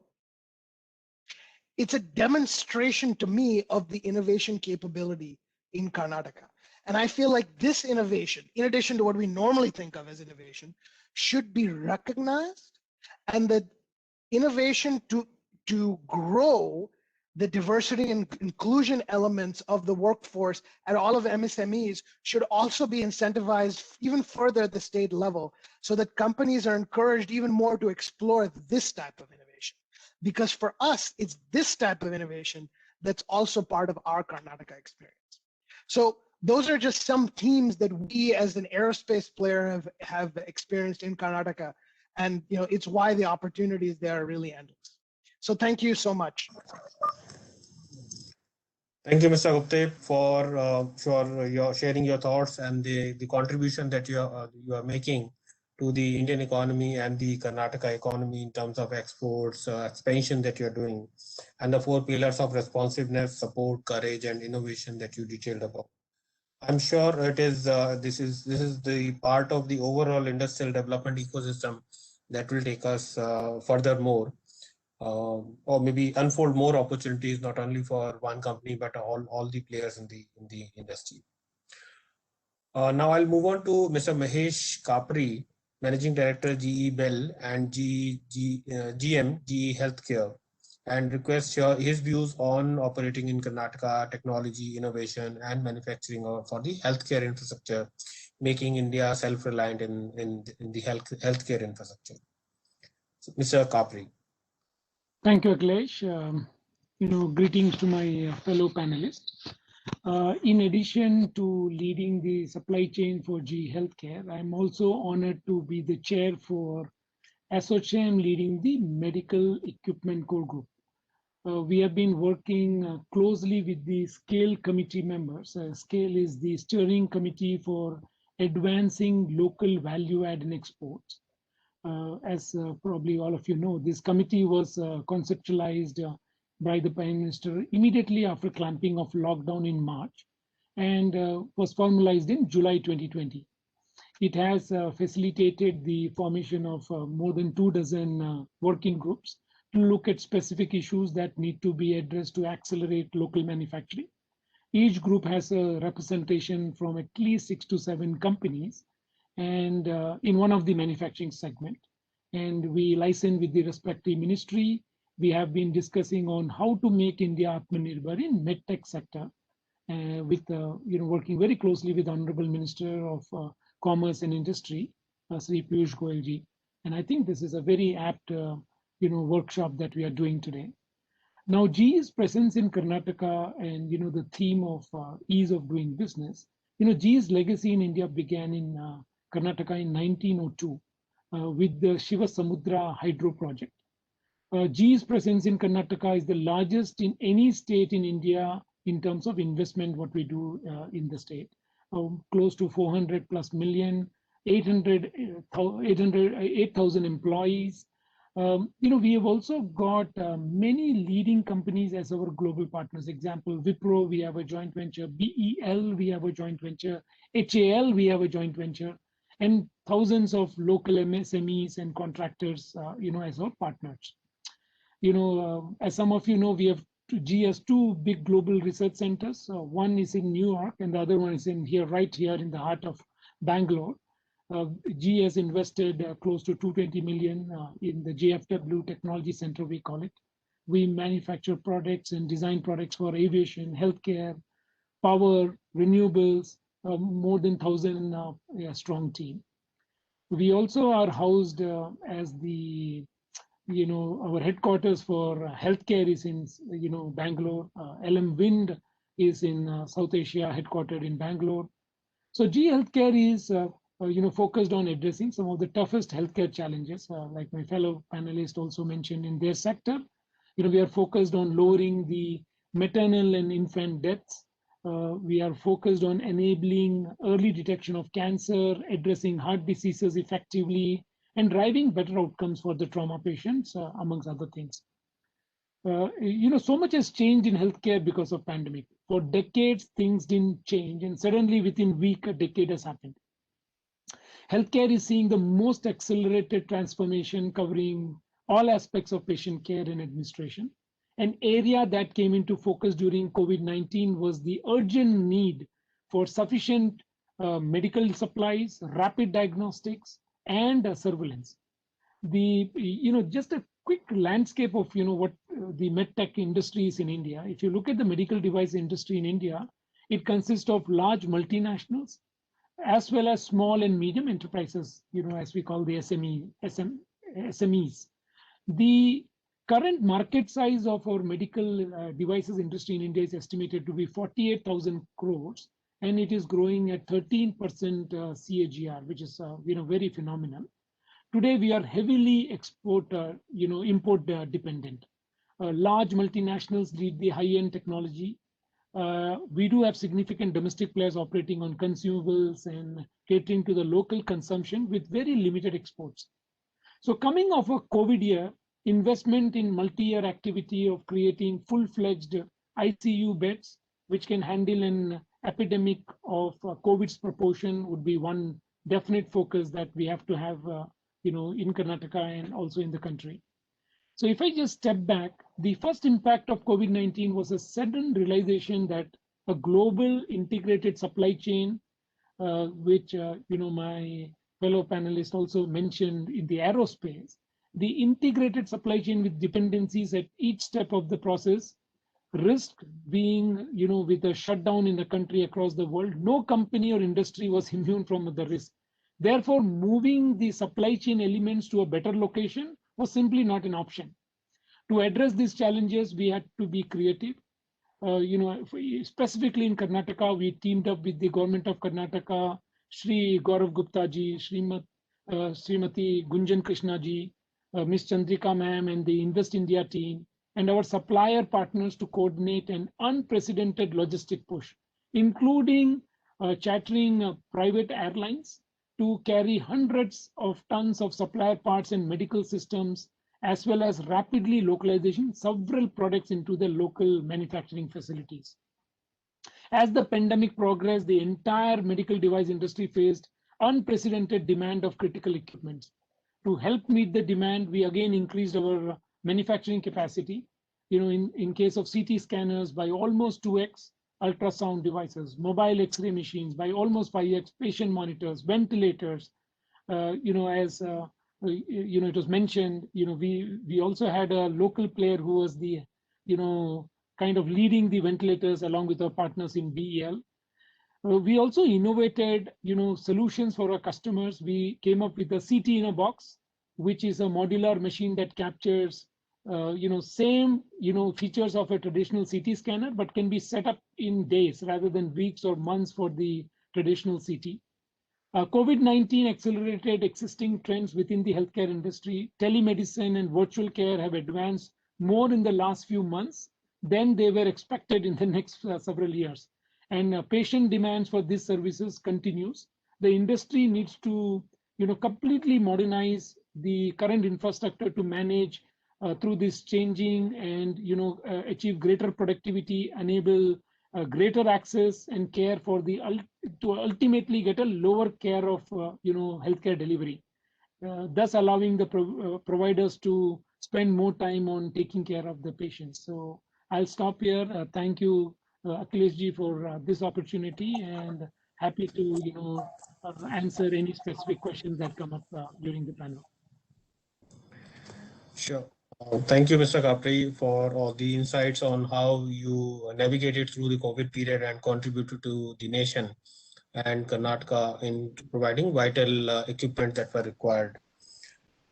I'm sure this will pave way for many new opportunities, not only for GE and BEL, but also for your suppliers and other units in the industry.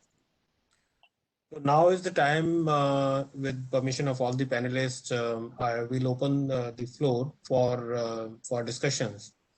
And one of the pointers which I wish to put forward, the first one is that what could be the roadmap for attracting capital intensive units in manufacturing activity in Karnataka? What could be the vital parameters, steps, or pillars of attracting capital intensive manufacturing? And of course, the MSME and other things will come along.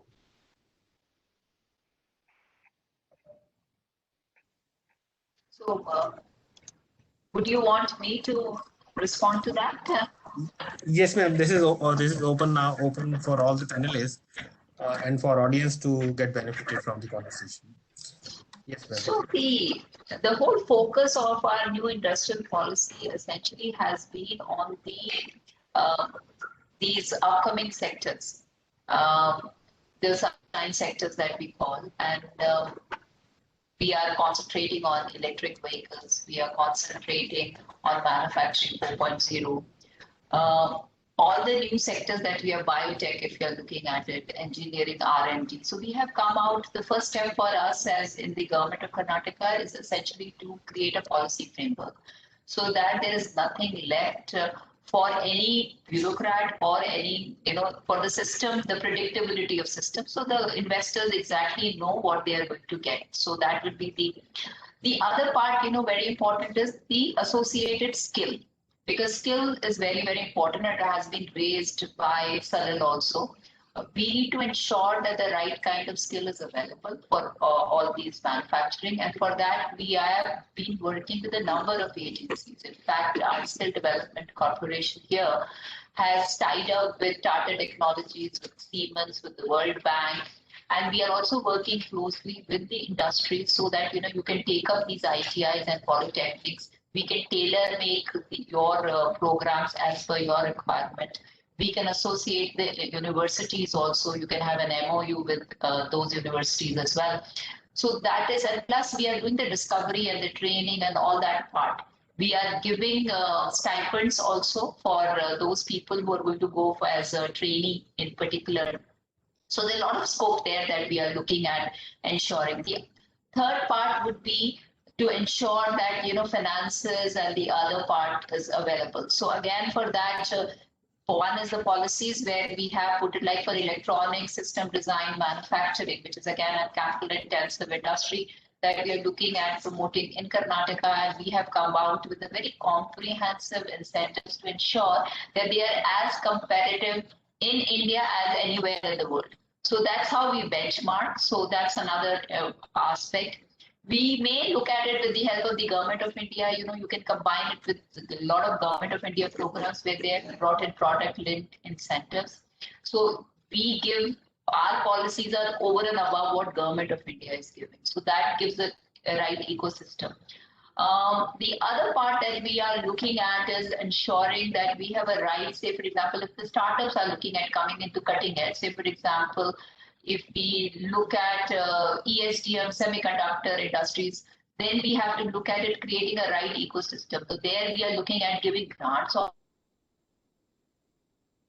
So this creates an ecosystem for somebody to come and take risk in high capital intensive industries.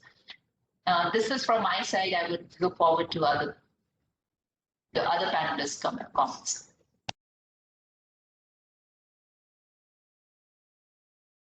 Can I come in, Mr. Akhilesh? Yes, please. Yeah, thank you. It's always difficult to follow after Mrs. Gunjan Krishna. But I would like to say, being a very strong partner with the government of India, but also government of Karnataka, and with India agenda and Karnataka agenda as first, I would like to say, Karnataka has shown with many examples of being an innovation hub in India. And just take that example that Karnataka is acknowledged in the world as the Silicon Valley in India, and that to Bangalore. The question is, what have we done? What has the state government done? And what has the industry done to make this the Silicon Valley? Now, the next question could be put, how do we make the Silicon Valley of manufacturing for Karnataka? Let me give you some concrete examples. Government of Karnataka, along with Toyota and Bosch, have bid the industrial area into a true Indian plug-and-play system. I can't say it is a Singapore plug and play. I can't say it's a European plug and play, but I can say it's an Indian plug and play, where actually the basic measurement is 7 years ago, where people who owned plots didn't even fence their plots. Today, the prices of land there have tripled. The government of Karnataka, along with Toyota, Bosch, and the MSMEs there, have now made it a holistic ecosystem. Now, if we can make multiple biddies across Karnataka, where industry has to come forward, government comes forward and creates a timeline and a roadmap to make it a plug and play from water to electricity to sewerage to industrial associations, you have a different game going in manufacturing already. Second one, skilling. We already do a lot of things in Karnataka in skilling. Again, I come back. On an all India basis, unless we go, in my view, for vocational training, and today it is an acknowledged fact that the dual education system in US, in Germany, and many other parts of the world has proven that skilled labor can come not just from colleges and universities, but also from vocational training. Third, if we benchmark ourselves in every element of manufacturing, whether it's Industry 4.0 or other areas, for example, Bosch is partnering with government, on where we are, what are the gaps, what are the strong areas that we need to nurture, and create a roadmap with a timeline, again, industry and government of Karnataka, we can create benchmarks. I would end by saying TP, IIT, and Invest India have shown a very bold step through the Prime Minister to say, we want to make ease of doing business in India totally transparent. We want to focus on the areas where we are 100+ ranking. And we want to nurture our strength on where we are at below 50. Because India wants to break the 50 rank and later go towards the 25. And here the curve is very, very sharp. So I would say, again, industry and government, state and center will need to work together in a respectful, transparent, open manner, talk about what is good, but equally talk on what are the areas for improvement with a focus, with timeline of how we can improve it. Sure. Thank you, Mr. Bhattacharya, for your thoughts on this. Gunjan ma'am, there is a question for you from the audience, from the participant, is about the renewable energy promotion in Karnataka. Is the industrial policy also applicable to the startups in the renewable energy area?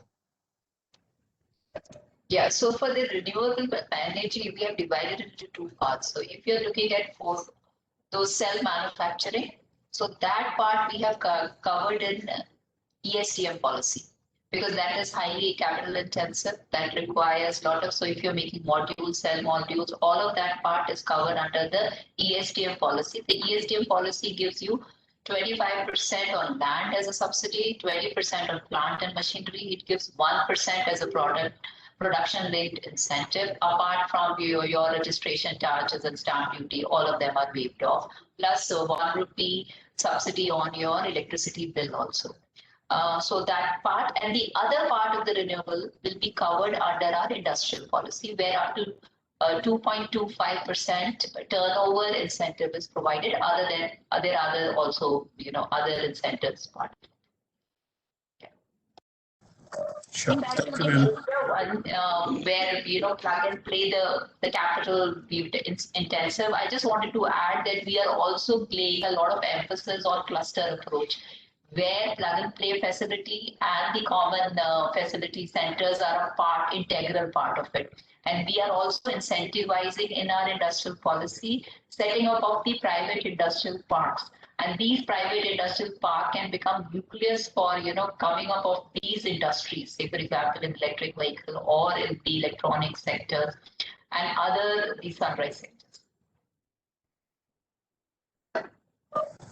Thank you, ma'am.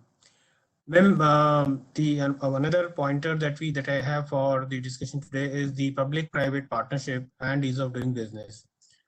So I request all the panelists to share their thoughts, or maybe some best practices that they have observed that will help seek more investments in Karnataka. with the help of particularly this public-private partnership and ease of doing business together in the context that we have been discussing.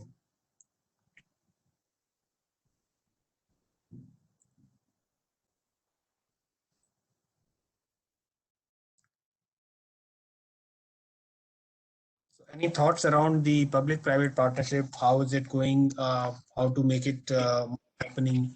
Akhilesh, can I come in? RK Mishra. Yes, please. So I just noted down, and I'm sure request Ms. Gunjan and maybe industry leaders also to speak. I think a couple of things where I can see the PPP easily happening, and I saw Mr. Bhattacharya mentioning about the need for vocational training. And I know the government of Karnataka has been trying to revitalize these ITIs and polytechnics and things like that. And there are good examples of, especially in Germany, where apprenticeship model is there. I think that could be one area which could be explored. And given that we have some leadership in certain like automotive can potentially some ITIs, and which kind of taken over or jointly developed programs, vocational programs with the industry, where the government comes in and facilitates as well as supports financially. And then those people also have the internship, and many of them potentially can get absorbed in those industries. I think that's one very important and I think doable vocational training or skill development plus apprenticeship program, which also leads to the job. And that's where it makes it more attractive instead of people, everybody trying to get a degree in a college, which may not be of much use, vocationally. That is one area where I can see. Second, I think the partnership is also very important. Government is doing a lot. Industry is using some of it not. That's what when Gaurav was here, he mentioned that we need to do a little bit more collaboration with industry in terms of using what government already has provided. And I think these are two areas which I can readily think of. If anybody has much to add to it, it will be appreciated. If I can add quickly, Mr. Mishra, to what you mentioned on dual education and public-private partnership. Mrs. Gunjan Krishna knows about it. Bosch has got a vocational training center for the last 58 years in Karnataka, where we have won the President's Best Award for the best establishment in India on vocational training for 54 years. So it's a proven track record. And we have done many, working with many ITIs, and in Dairy Circle, we have done a world-class model ITI, where it is an end-to-end system on vocational training, including train the trainers. Now, the clarion call that needs to go out from ASSOCHAM, CII, and others, that how can industry come together where government gives the already lot of land and buildings are available on ITIs, where we can transform together ITIs. You see, in the Jugalband, the industry also has to come forward. We have to many times not look at only our companies, but look at industry, something which Bosch has been doing for the last 98 years, 99 years in India and 70 plus years in Karnataka. We must work for the industry and for India agenda and not just our own businesses. And there I would make this call. Bosch is there already. If others join in on partnerships and government is more than open to hand over ITIs. And finally, of course, the syllabus in relation to vocational training, that is a central government call and a state government call. Sure. Thank you, Mr. Mishra and Mr. Bhattacharya. So this means we have other questions as well as pointers, but we have timeline in front of us. So I'd like to maybe conclude this panel discussion with a few pointers. One is that the industry, what is evident is that the industry and government both are forward and in the Jugalbandi for seeking more investment, making it easier, and the connect between ease of doing business and the investment that comes in because of that, more closer or more vibrant relationship, and the sharing of experiences that have happened. Thanks for all the inputs received from the government side as well as the industry side. With this, I head over to ASSOCHAM to take forward towards the conclusion. Thank you, all the panelists and all the participants.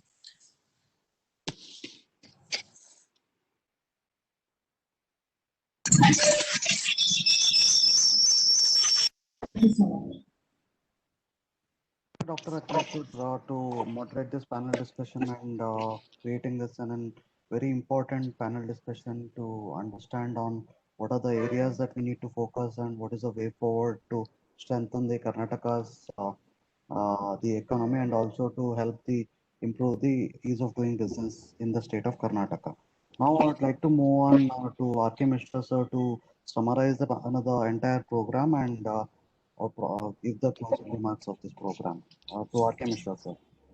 Well, first of all, I'd like to thank our moderator. Tough job, managing well within time. We have just 5 minutes to the time, and I think fantastic. Thank you, Mr. Akhilesh. Also, I think in summary, what I picked from Mr. Bhattacharya is what we have digital.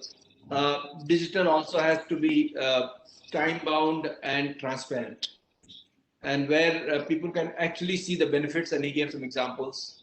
I think it's for industry, government, and us as an industry body to make sure that Karnataka truly becomes digitally driven, industrialized state. And I have no doubt, I have worked very closely with the officials in the government and all three, two gentlemen, the lady from the government, including the minister.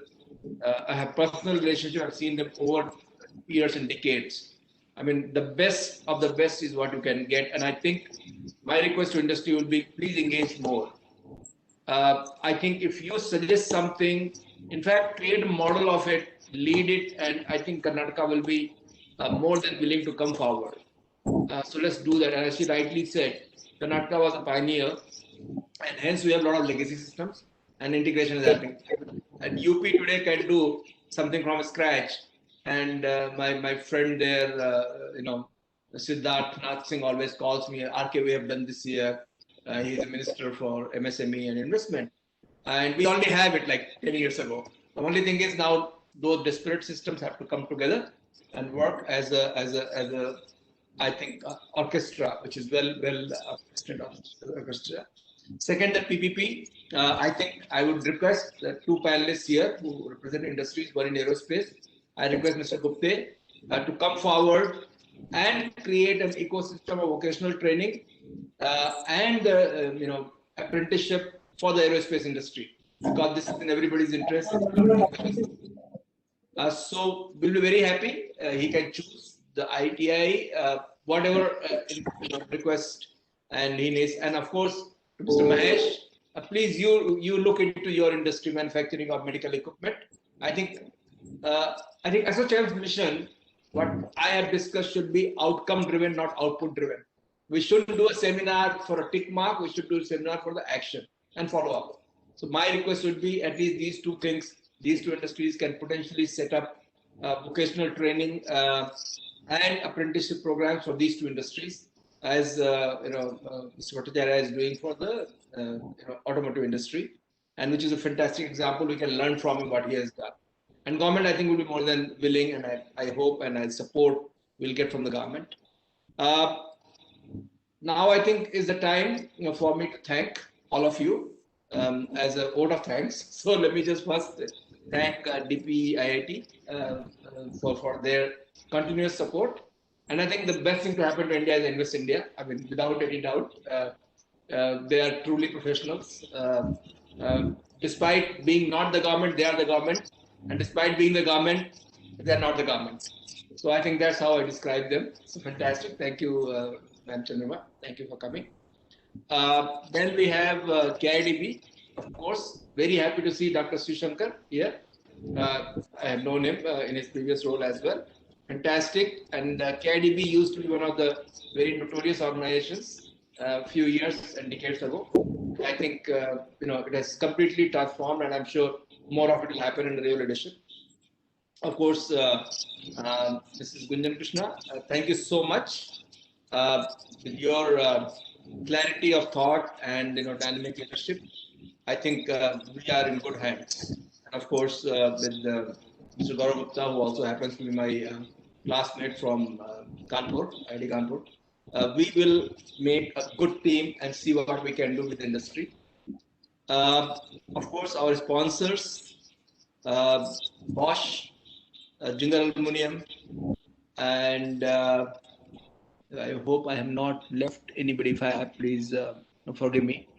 I think we are really thankful, and I'm very happy that I think I would like ASSOCHAM to be that, not just a lobbying organization, just that, brain trust and an honest intermediary and collaborator between the industry and the body. And given that a lot of it comprises of MSMEs and the big organizations, we can also help within the industry, because I saw one question. MSMEs always struggle in reaching out to large industries. How we can facilitate that? That is within the industry, nothing to do with the government. I think ASSOCHAM can play a good role, big role there. And within the ASSOCHAM, I would like Karnataka state to shine.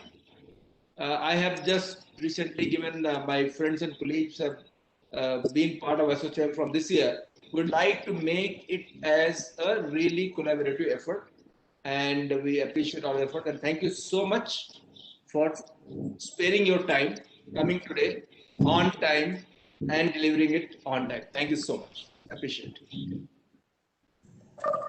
Suin, over to you. So thank you so much for delivering the closing remarks and summarizing the panel discussion. And I feel it was very insightful, covering all the spectrum in the industries such as auto, aviation, and healthcare, which gave them the better understanding how collaboration, which will help to improvise the state economy and what are the opportunities that are available. Also, the Honorable Minister and the ACS sir and Commissioner Ma'am has given more insights on the incentive based and how Karnataka can support you for the domestic and the global investors. I have to felicitate, and also a tailor-made approach for the various sectors that are available. And this is one of the very good program that we have created, and we would like to work closely with various sectors to continue the state's economy, where ASSOCHAM can play a major role, and also to provide a better synergy between the industry and the government. So this is where I would like to conclude my thoughts about this program. And the esteemed panelists, I thank you personally for taking your time to be part of this very important program. And it was a very insightful program. Commissioner ma'am and also CEO sir, thank you for taking your busy schedule to be part of this program and sharing your insights about how Karnataka can be an investment destination. Thank you very much, ma'am. And thank you very much to all the panelists. And thank you for Dr. Akhilesh for moderating this panel. Sir. Thank you, sir. Thank you very much. Thank you all. Thank you all. Thank you. Thank you, everyone.